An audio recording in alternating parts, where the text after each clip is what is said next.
Well, that didn't take long. Jamie Newman is grad transferring to Georgia. We got to talk about it after the bumper. Don't be cornering me. Hold up. Time. You got to help me with that corner shit. What's up, kinfolk? It's RJ Young. I'm not on a step mill. Consider hitting the like and subscribe button because I upload a video every single day. It's always college football related, sports related. We have a good time. And today, I want to talk about store brand Cam Newton coming to Athens, Georgia. That would be Jamie Newman. Jamie Newman led the Wake Forest Demon Deacons to an 8-5 record, passed for over 2,800 yards, completed nearly 61% of his passes, 26 touchdowns, 11 picks, was outstanding running with the football and looked nearly indestructible. He was, for me, the, again, store brand version of Cam Newton. He's not as great a runner as perhaps Jalen Hurts was, but he has every one of the strengths that you would want him to have. And how about Georgia getting some good news after a spate of, should we say, not so good news? This comes on the heels of a number of things going down in Athens, Georgia. You lose Jake Fromm to the NFL draft. You lose DeAndre Swift to the NFL draft. You lose Andrew Thomas to the NFL draft. Now, two of those were expected, and one of those was quasi-expected. But then the knowledge that Zach Evans either left or walked, depending on who you want to believe, away from Georgia after, signing his national letter of intent and then being released without any restrictions from his letter of intent, putting him back on the market, for which we think that LSU and ampersand U, that would be Texas A&M, are the leaders for his services, but his top five included Texas, Oklahoma, and Ohio State. We'll see what happens with Zach Evans. And then you had the double fang, just bad news, just right there with the two snake bits, with Cade Mays saying, look, I don't want to be at Georgia no more. Number one, my offensive line coach, now the head coach of Arkansas. Number two, y'all had my daddy's pinky amputated. Now, that was a weird story. Now, for those of you that don't know, Cade Mays, not just a five-star offensive lineman, he's also the son of Kevin Mays. And why is that important? Kevin Mays is on a recruiting visit out to Georgia, and when you know it, he gets his finger caught in a folding metal chair, and that mug got snapped off. My favorite part of this story is that then offensive line coach Sam Pittman picked up the pink finger, put it on ice.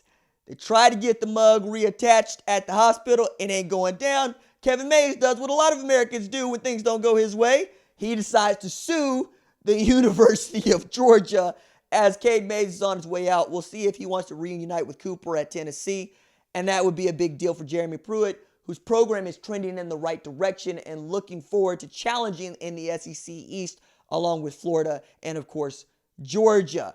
And now to Jamie Newman, who is going to be the newest quarterback at Georgia. You got to believe that he's going to be the front runner to earn the starting job as the Bulldogs quarterback with we don't know what's going to happen with Dwan Mathis. He is hopeful that he's going to be able to play and compete for the starting job, but we'll see if he can get medically cleared in a very real way. We'll talk about Stetson Bennett as we continue to get flirts on, and I think that Carson Beck also has a great opportunity to usurp any idea that Jamie Newman thinks he's going to be the guy, but we would know that Kirby Smart would love to redshirt Carson Beck because he wanted to redshirt Justin Fields. Y'all saw how that went for Georgia. You got my man playing the up back on punt return, and then you're wondering why he would want to transfer to Ohio State.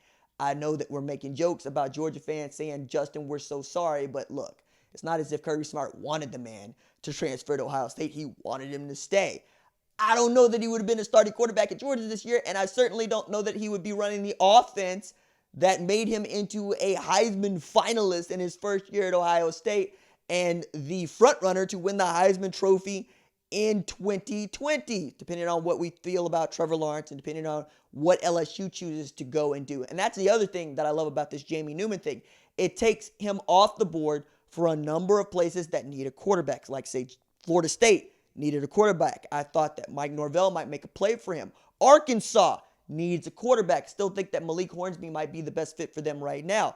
LSU will need a quarterback. I don't know that Miles Brennan is the dude that you want to go with right now.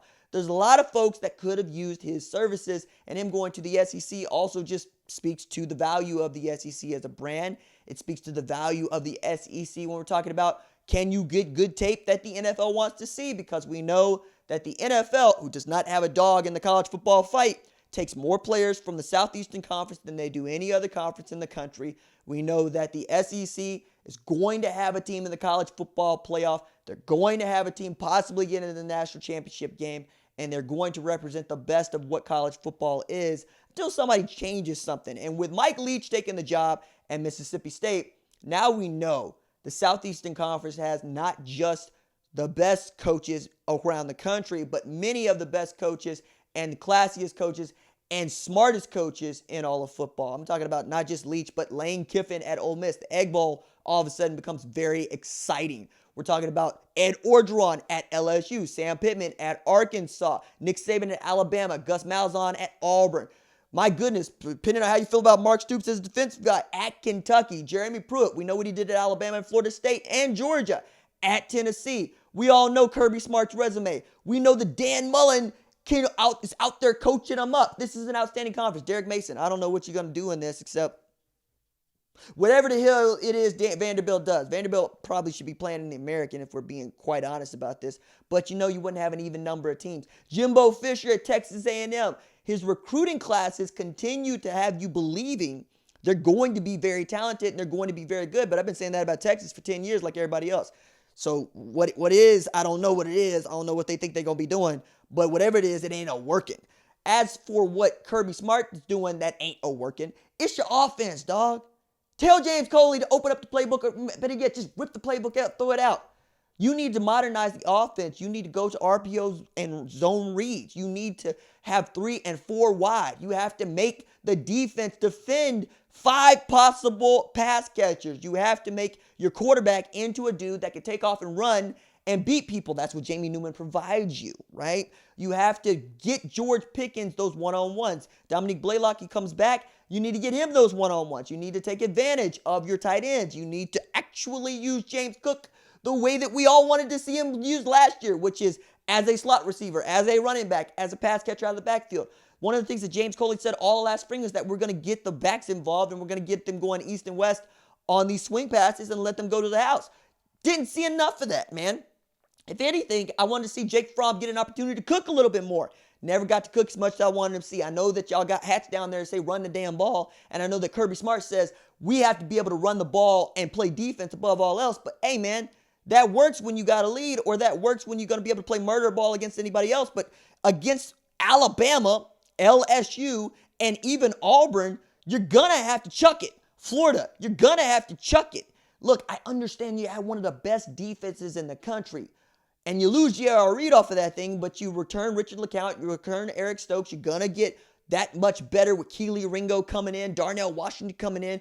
And, of course, Kendall Milton is going to help fill back up that running back depth chart that you got that's just loaded with Zamir White possibly leading the charge there. But, my goodness, man, if Jamie Newman's not going to be able to throw the ball around 30 times a game, what are you actually asking him to do? Except hand the ball off to running backs, which is great when you're going with the biggest offensive line in Georgia football history like you did last year. But that didn't do you a whole hell of a lot of good when it came time to go and try to get a W against the likes of, yes, Florida, against the likes of, well, no, you got the W against Florida. That's on me. That's my bad. When you try to get the W against LSU, right? That's what we're talking about. Can you win the Southeastern Conference Championship? You got the W against Notre Dame, a Notre Dame team that most people would tell you was really good this year, even as they took losses that they probably wanted back, notably to Michigan and, of course, to Georgia. But are you trying to beat Notre Dame or trying to beat LSU? Trying to beat Notre Dame or trying to beat Alabama? That's where I come down on it. You know, and if Kyle Trask is able to throw the ball just a few more times, maybe he goes and wins the world's largest cocktail party. I understand you feel good about where you are, but where you want to be is winning national championships. And the only difference between Georgia and Oklahoma right now is that you've been in the national championship game in the college football playoff era. You would want to separate from that. And that's why you bring in a guy like Jamie Newman. You want to separate. You want to be able to get a W in these big-time SEC games that are going to not just vault you into the top 5 or even into number 1 when we're talking about 2020 college football playoff rankings, but are going to set you up to not just get in the SEC championship game, but possibly even take an L in it and still make the college football playoff and go win the damn thing, right? That's what you want to do. That's what it's about.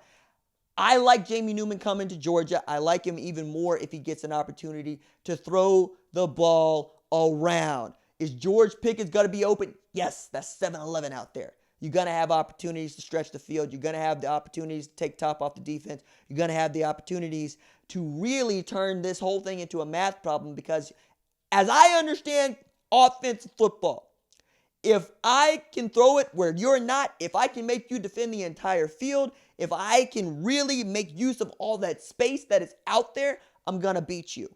And at Georgia, you ought to win more often than you lose, like you do, because you're going to be more talented than anybody else you play, except the teams you need to beat, like Alabama, like LSU. And how do you level that playing field? You modernize your offense. You try to chuck it. You see what Joe Burrow was able to do this year after what he did last year. You've seen what Tua Tagovailoa was able to do the last 2 years, right? You saw what Bo Nix was able to do against Oregon. You saw what Bo Nix was able to do against Alabama.